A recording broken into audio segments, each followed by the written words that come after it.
The markets are closed, but the business stories are just heating up. Hello, I'm Mai Rodriguez. Catch up with us on Business Brief.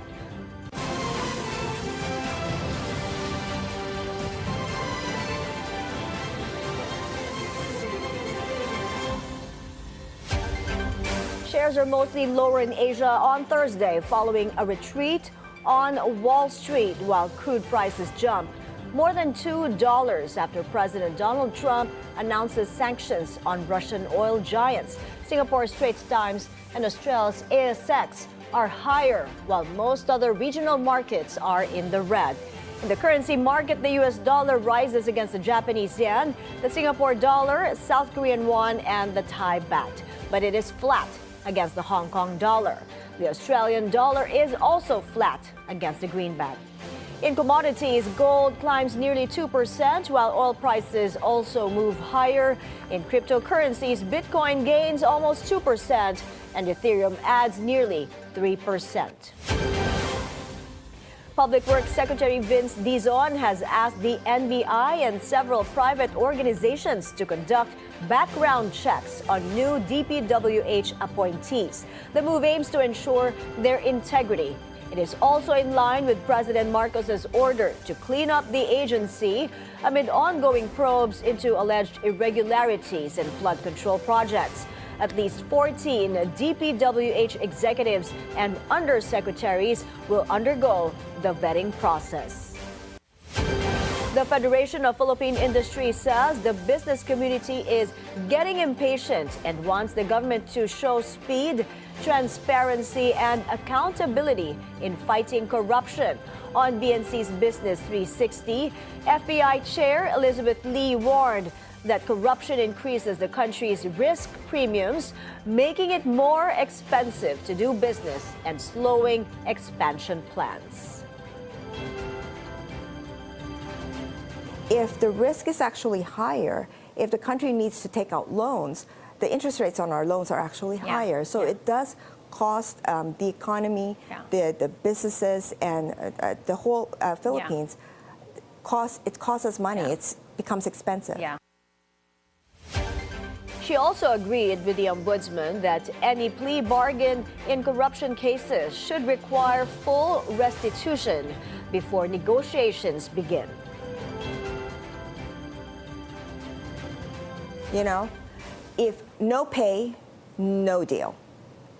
If a plea bargain without restitution is really a bargain sale on corruption.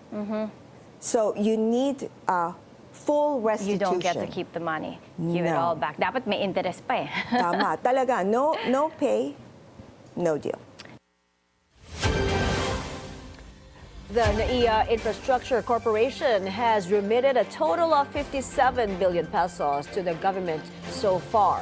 Ultra-Bilyonaryo Ramon Ang made the revelation while making the rounds at the airport on Thursday as part of the Undas travel rush. Just Ignacio joins us for more details. Go ahead, Just. The new NAIA Infrastructure Corporation has already remitted a total of 57 billion pesos covering the period from September 14, 2024 to October 20 of this year. This is also according to DOTR Acting Transport Secretary Giovanni Lopez when the agency conducted an inspection today at the Ninoy Aquino International Airport along with San Miguel Corporation, CEO Ramon S. Ang, and NNIC General Manager Lito Alvarez ahead of the Undas season. Earlier, Ramon Ang himself discussed the said remittance. 52 billion na binayad sa Miguel year. Kahit 82% ng sinisingil dito napupunta sa gobyerno, hindi sa amin. Bakit kami pumapayag na napakaliit? Kasi gusto namin mag-gain yung yun lang yun. Hindi na kailangan masyado kumita. Ang also reiterated that the Philippine government did not sell anything from NAIA to San Miguel Corporation, as the SMC is only responsible for the operation and maintenance of the said airport. Included in the 57 billion pesos remittance of the NNIC is the 30 billion pesos upfront payment.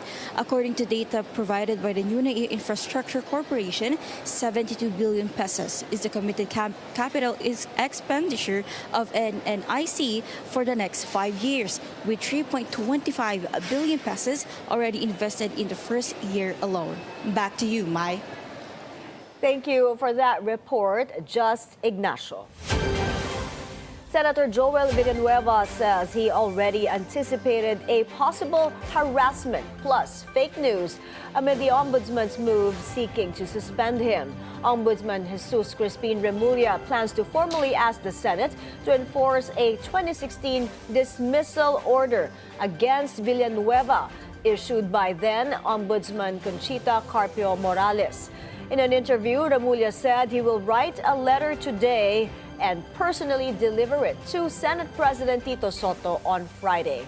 The order stemmed from allegations that Villanueva misused 10 million of his Priority Development Assistance Fund, or PDAF, when he was still representing the SIBAC party list.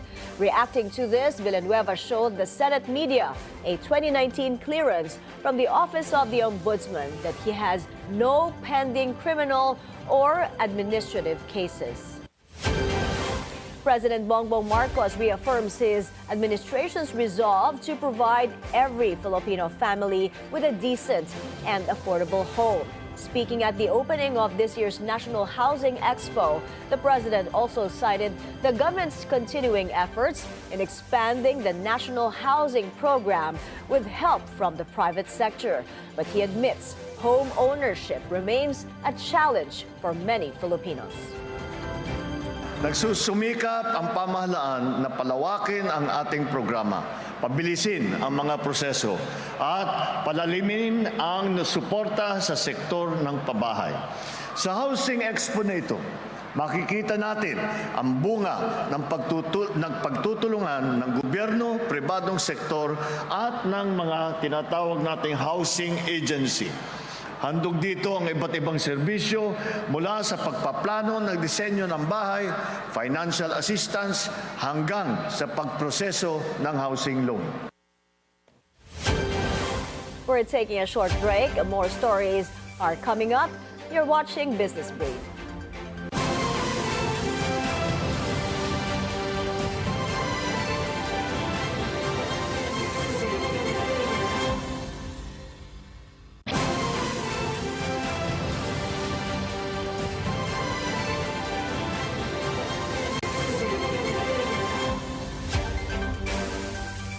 You're back on Business Brief. The future of green living is here. The Philippines now has its first ever LEED for Homes Gold Certified residential condominium. This marks a milestone in sustainable real estate development. Paulo Barcelon tells us more in this report. The Philippines now has its first ever LEED for Homes Gold Certified residential condominiums as Makiling Muse Corporation launches the LEED certification for Mariposa Muse, situated in C. Benitez Street in Quezon City. Makiling Muse Corporation Managing Director Garrett Lim says the 36-unit condo boasts of wider floor spaces, perfect for those intending to either start a family or upgrade their lifestyle. To be LEED certified means a building has met high standards for sustainable design and performance, verified through a rigorous points-based system developed by the U.S. Green Building Council. This certification indicates that the property is environmentally friendly, healthy, and more cost-effective to operate. Our cuts are a little bit bigger than a typical condo, and that's on purpose so that you can grow with the home, so that you don't feel constricted by the home. This is just one of the 2-bedroom units sold here at the Mariposa Muse property in Quezon City. This is their living room area, and this 150 square meter unit costs around 40 million pesos. Developers say part of the cost will be some of the appliances, such as the refrigerator and the air conditioning system. The building also has only few units per floor and includes amenities such as a gym and a roof deck. Lim says every detail of the property has been designed to meet LEED standards, from the quality of paints and appliances used in the building, as well as the condo's ability to withstand earthquakes. We used aerated concrete blocks here, so that means that the building is much lighter, and that actually gives you a much better seismic response when there is an event, because the building can follow or sway with the event. The building is also equipped with a hospital-grade air filtration system and concrete blocks that absorb more heat from the sun, allowing for a cooler air temperature with less energy consumption. Makiling Muse says it is eyeing to have more green homes and properties built in the coming years. We want sustainable living to be the norm in the Philippines. And of course, we want to highlight our Filipino craftsmanship with the commitment of sustainable living that can stand side by side with the world's most creative industries. Paulo Barcelon, Bilyonaryo News Channel. Powering up for the future, Meralco is partnering with US-based Itron Incorporated to deploy smart meters as part of its grid modernization program. The move marks a major step towards building a smarter, more reliable energy network for the Philippines. Under the agreement, Itron will provide advanced metering infrastructure solutions, enabling near real-time two-way communication between Meralco's operations and customer endpoints. The system promises faster detection and restoration of power outages, more accurate billing, and greater transparency in electricity use. Meralco Executive Vice President and COO Ronnie Aperocho says the partnership supports their push to enhance customer service and system reliability, laying the groundwork for a more efficient and digitally connected power sector. GMA Network authorizes the incorporation of a joint venture company with Viva Records Corporation to engage in music-related business. The venture will cover many aspects from music production, recording, to marketing, distribution, artist management, and music publishing. The board approved the move during its regular meeting. We're taking another breather. Look at how Philippine shares did today when we return. Stay tuned.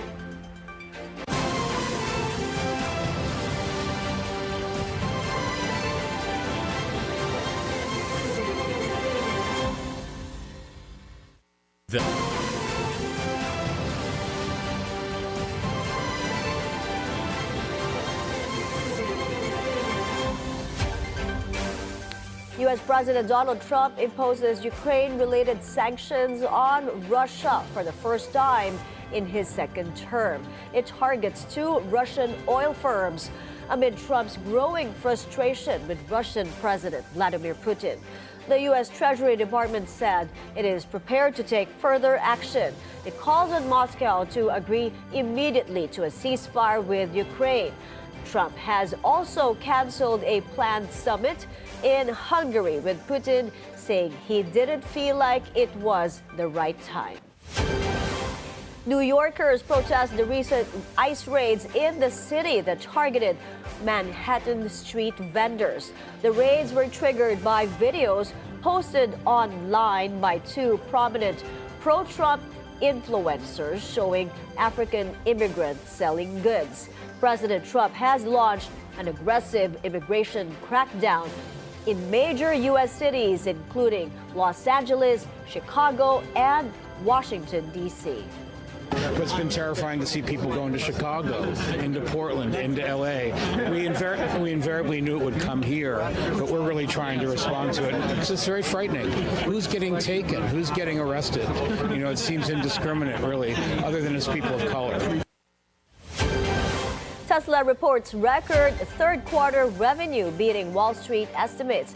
The electric vehicle maker generated $28.1 billion, driven by strong sales as U.S. car buyers rushed to claim a $7,500 federal tax credit before it expired last month.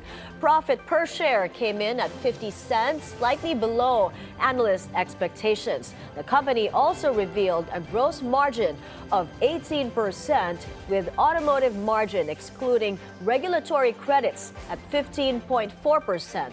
Tesla continues to expand its strategic push into self-driving technology, including a limited rollout of its robo-taxi service in Austin, Texas earlier this year. Tesla recently introduced lower-cost standard variants of Model Y and Model 3 vehicles to drive volume growth. Philippine shares rebound into positive territory after yesterday's loss. The PSEI closed nearly 0.4% higher at 60.53, making it the sixth best performer in Asia. Sectoral indices were mixed, with services advancing nearly 2%, while financials fell 0.5%.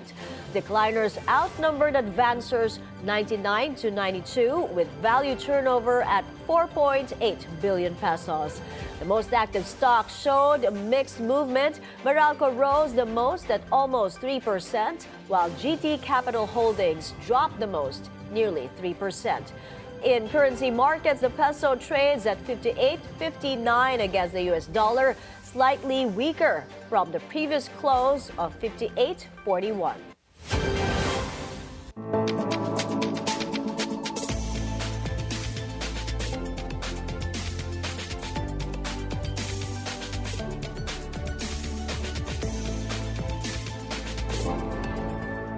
That's a wrap for today's Business Brief.